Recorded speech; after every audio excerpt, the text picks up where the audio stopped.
Alright YouTube, what's going on today? Out here headed to run some errands with my beautiful girlfriend I've got behind me. I gotta drop off a few things at Xfinity, run to go grab some groceries, things like that. Today I wanted to make a quick video talking about starting on a 600cc motorcycle.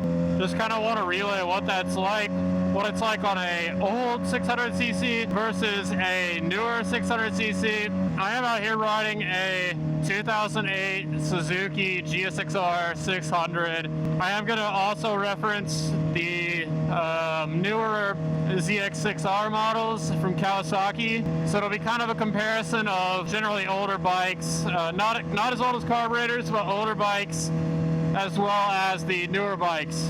When I started riding back in November, obviously I started on this bike, which has no rider assist. So there's no ABS, there's no quick shifter, there's no auto blipper, nothing like that. It's all just throttle control and I guess you could say rider skill. Whereas if I were to start on something like a newer ZX6R, I would have a quick shifter. I'm not sure if it comes with auto blipper, but a quick shifter, ABS, traction control, things like that. And personally, my opinion, I think that having those rider aids actually makes a 600 much more accessible to newer riders. On this bike, you know, it's all up to me. And when I started riding, I have absolutely no skill. I have no idea what I'm doing. So to hop on this and figure all of it out, it's a lot more dangerous in my opinion than starting on something with rider aids.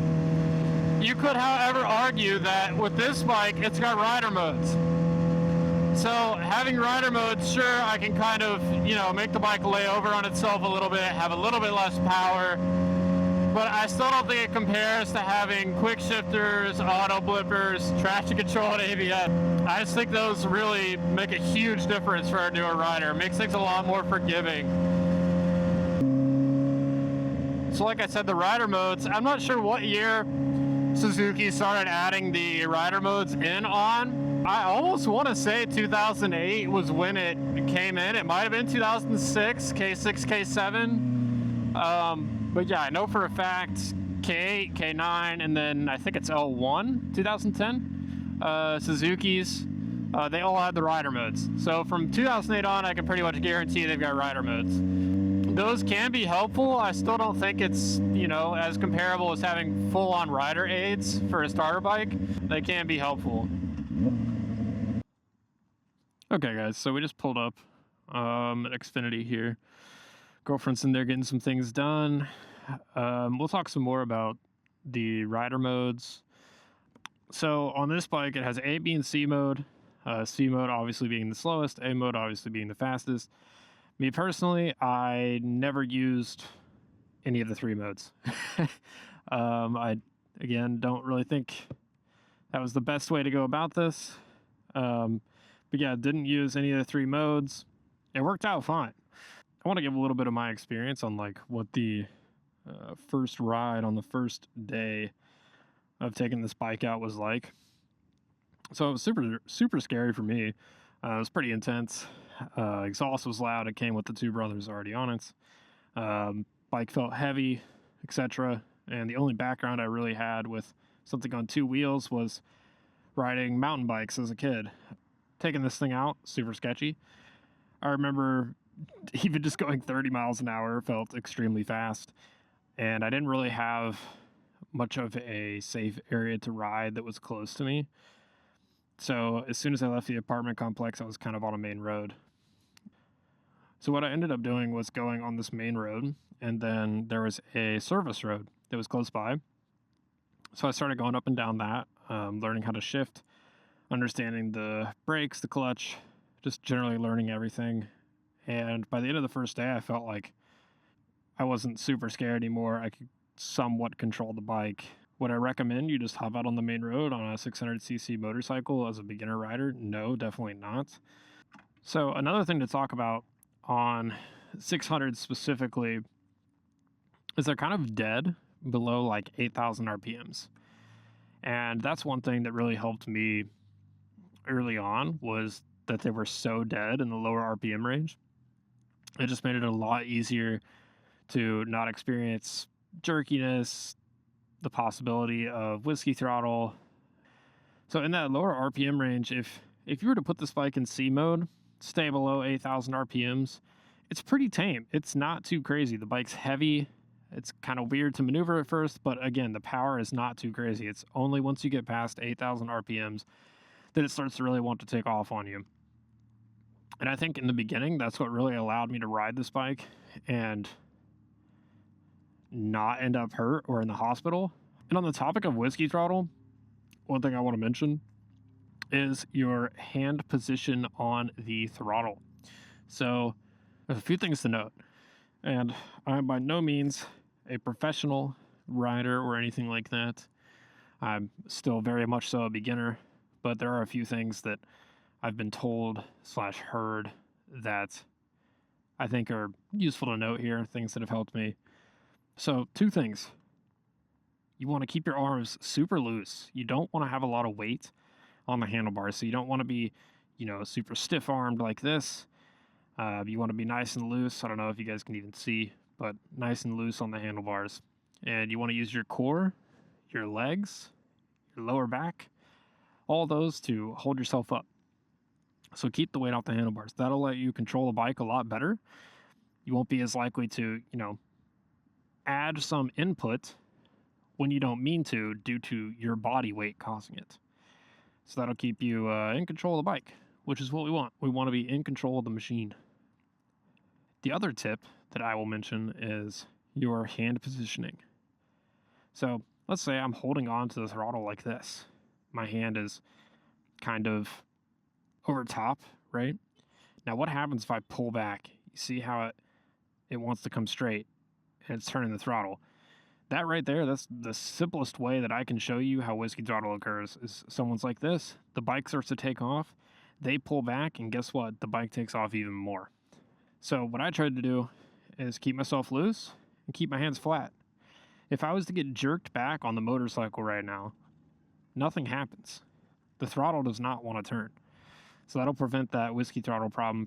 I do want to do a little bit of a disclaimer here. While I was capable of starting on a 600cc motorcycle and things have been fine so far, there are many videos out there that point out the dangers of it and how serious this stuff is. These bikes are not toys. They're not meant to be taken lightly. Starting on a 600cc motorcycle can put you in the hospital. Starting on any motorcycle technically can, but a 600cc is definitely going to increase your risk. So I don't want to sit here and recommend that just because I was able to do it successfully, that everyone will be able to do it successfully, and it's no big deal. It is a big deal. It's our lives we're playing with here, so I just want everyone to take this seriously and make whatever decision you think is best for you. I think in the general case, it's going to be better to start out on a lower CC motorcycle, and there are tons of creators out there that have created videos that suggest different starter motorcycles, and they're all wonderful. They all have even more information than the information I'm giving here, so definitely check those out. Consider lower CC options and do what's right for you. Make sure you take very little risk and be as safe as possible when you're getting on one of these machines, because they are very dangerous.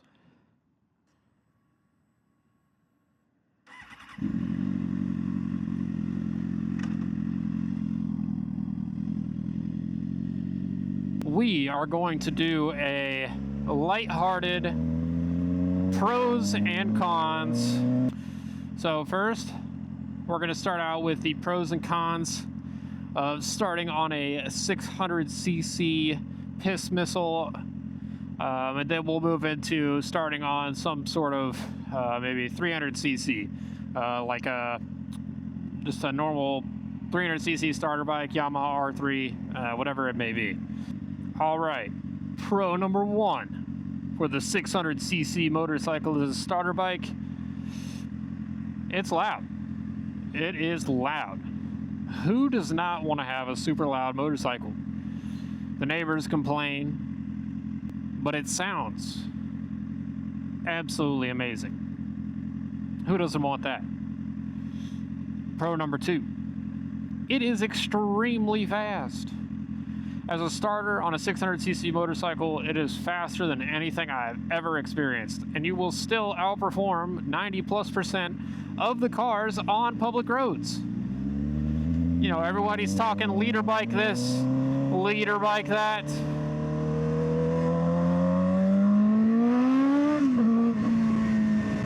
Leader bikes are far faster than this thing. But it still outperforms most people on the road. Pro number 3. Starting on a 600cc motorcycle looks cool. Okay, having a 600, it looks super cool. Looks very cool. I love the way my bike looks. I like the way generally all sport bikes look. However, there is an option if you start on a lower cc motorcycle that looks like a sport bike, the Yamaha R3. The R3 can scratch that itch of looking like you're on a sports bike while still being a lower cc safe motorcycle. Excellent option there for a starter bike.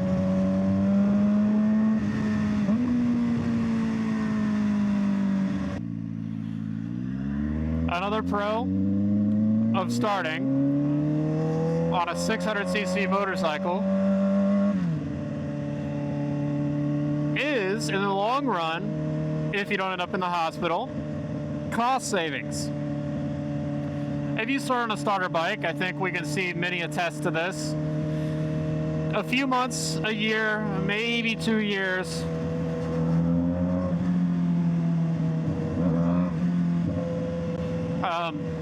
you're ready for more. You're ready for that 600cc. Some think they're ready for a leader bike. Maybe they are. I don't know.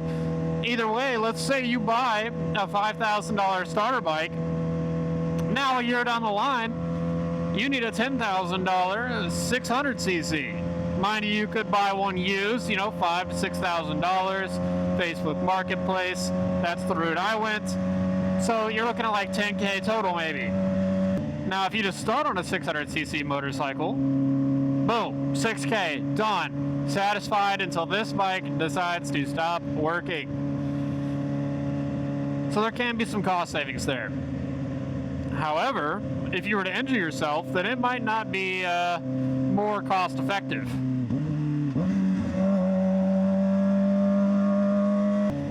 Cons of starting on a 600cc motorcycle. It is extremely dangerous. I think this is the main con that I'm going to put on here. It is so dangerous. While it's not starting on a leader bike, I think we all need to try and be careful.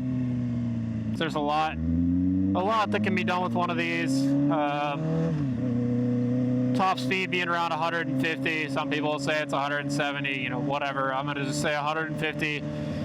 That's extremely dangerous. A 300cc is still going to get you the triple digits. It's still going to get you to 100 miles an hour and is far more than what anyone needs to begin with.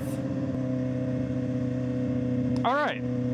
Pros of starting on a 300cc or some sort of beginner-friendly motorcycle.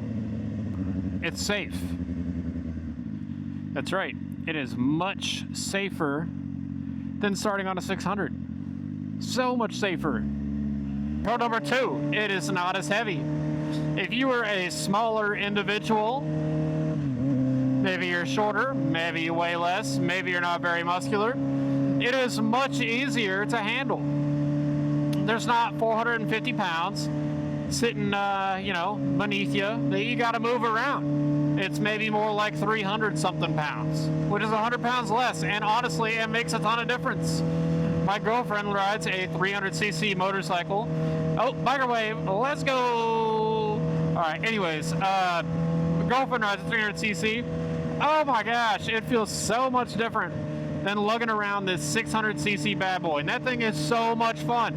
Even after riding a 600cc motorcycle, that 300 is gangster. I love riding that thing around. It is so much fun.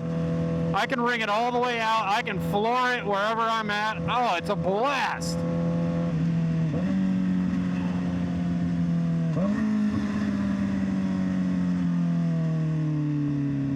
Look at that. We got another bike. Suzuki 8R. That's another good beginner bike, actually. I think it's like 80, 90 horsepower. It's a very good bike. Also, that Suzuki 8R guy over there, that will satisfy that sport bike look itch that a lot of us have. Yeah, so you can get that itch satisfied there too. I can't remember what kind of engine that is. Maybe I'll look that up and put it on screen. But yeah, that'll satisfy that itch as well.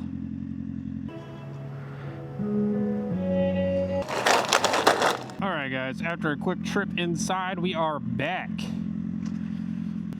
So where were we? We were talking about the pros on a 300cc beginner motorcycle. So another pro I want to list is the maintenance cost. The maintenance cost is lower. Less oil is needed.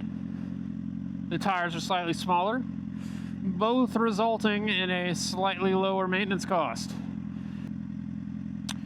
Also, the ability to make mistakes and them not be detrimental. On a lighter 300cc motorcycle with less power, you are going to be able to make smaller mistakes, or I guess larger mistakes, than you would on a 600cc and be okay. You accidentally floor it, it doesn't go anywhere as fast as a 600. So that's very forgiving. I guess that's kind of what I'm trying to get at. A 300cc is going to be much more forgiving than starting out on a 600cc, which is ideal for beginners. So now let's go into the cons of a 300cc. There are no cons. Honestly, I don't see any cons with starting on a 300cc motorcycle. I think they're amazing. I still have tons of fun when my girlfriend lets me take hers out. I think it's so fun, and I feel much better about her starting on that than something larger like this. It's just a lot safer. Alright guys, so that just about wraps up this starting on a 600 / pros and cons amalgamation of information here. We're currently headed back to make some dinner, so that's going to be it for this video. I hope you guys enjoyed. Please like, comment, and subscribe to help out a small creator like myself, and I will see you guys in the next one.